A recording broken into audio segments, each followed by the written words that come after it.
உண்மையில் இந்த டிட்வா புயலினுடைய தாக்கம் இலங்கையினை ஒரு மோசமான நிலைக்கு தள்ளியிருக்கின்றது.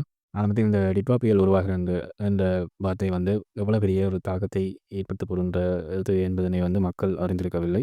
ஆனா, இது உருவாக்கியிருக்கிற தாக்கத்தை இப்பொழுது அளவீடு செய்து அதனை புள்ளிவிவரமாக வெளியிடுகின்ற போதுதான், அதனுடைய வீரியத்தன்மையை இந்த உலக நாடுகளும் சரி, இலங்கை வாழ் மக்களும் சரி உணர்ந்து கொள்கின்றார்கள். இலங்கை வாழ் மக்கள் இப்பொழுது உணர்ந்திருக்கின்றார்கள், அனுபவித்திருக்கின்றார்கள் இந்த வேலைகளை.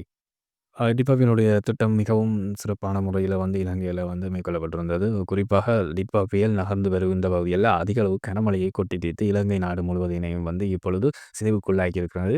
இலங்கையில பெரும்பாலான மக்களும் சரி, எல்லாரும் சரி எதிர்பார்க்கிறது சூறாவளி என்றா அதிக அளவில சூறைக்காற்று வீசும். அந்த காற்றின் மூலம் மட்டும் தான் நாங்க பாதிப்பு ஏற்படும் என்று இது ஒரு எதிர்பார்ப்பு நாங்க உருவாக்கி வைத்திருந்தோம். ஆனால் இந்த சூறாக்காற்று வீசுகின்ற சந்தர்ப்பங்கள்ல அதிக அளவில கனமழை கொட்டி தீர்க்கக்கூடிய வாய்ப்புகள் காணப்படுகின்றது. அதன்போது தான் அதிகளவான பாதிப்பினை நாங்கள் எதிர்நோக்கக்கூடிய மாரி இருக்கும். அந்த வகையில தான் இப்பொழுது மத்திய மலைநாடு மிகப்பெரிய ஒரு சிதைவுக்குள்ளாகி இருக்கின்றது இந்த டிட்வா புயலின் காரணமாக.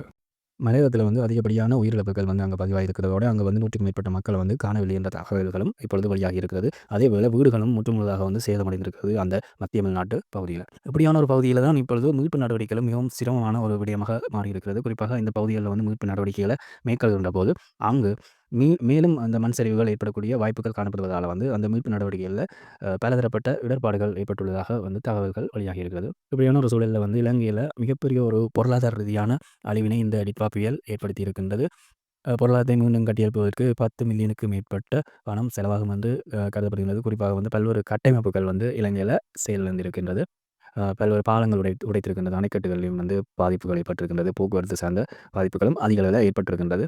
வீடுகளும் சேதமடைந்திருக்கின்றது. இதன் காரணமாக இதனை மீள உருவாக்குவதற்கு அதிக காலமாகுவதோட அதிக பணமும் செலவாகும் என்று எதிர்பார்க்கப்படுகிறது. இப்படியான ஒரு சூழலில் தான் உலக நாடுகளும் இப்பொழுது இலங்கைக்கு உதவி வருகின்றன. குறிப்பாக சுவிஸ்லேருந்து ஒரு மீட்புக் குழு இப்பொழுது அனுப்பி வைக்கப்பட்டிருக்கின்றது. அதேமாரி அமெரிக்காவிலிருந்து 2 விமானங்கள் அதிகளவான பொருட்களோட வந்து கொண்டிருப்பதாக குறிப்பிடப்பட்டிருக்கிறது. அதேபோல சீனா, ஆஸ்திரேலியா, ஜப்பான் போன்ற நாடுகளிலிருந்து இப்பொழுது இலங்கைக்கு அதிகளவான உதவிகள் கிடைத்து வருகின்றது. அதேவேள இலங்கையின் உள்ளூர்ல இருந்தும் பல்வேறு உதவிகள் இப்பொழுது மலையகத்தை நோக்கி கொண்டு செல்லப்பட்டுக் கொண்டிருக்கின்றன. அதேவேளை முதல் நாடாக இந்தியா நமக்கு உதவி வருகின்றது. ஆப்பரேஷன் ஷாகப் என்ற திட்டத்தின் கீழ இப்பொழுது இலங்கையில பல்வேறு மீட்பு நடவடிக்கைகளும், அதேபோல நிவாரணப் பொருட்களையும் இலங்கைக்கு இந்தியா வழங்கியிருக்கின்றது. மேலும் உதவிகளை செய்ய உள்ளதாக பிரதமர் மோடியும் தெரிவித்திருக்கிறார்.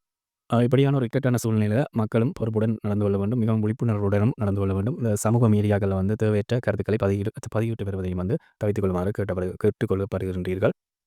இந்த நிலையில அரசுக்கு ஒத்துழைப்பு வழங்கி செயற்படுவது அனைவருடைய கடமையுமாகும்.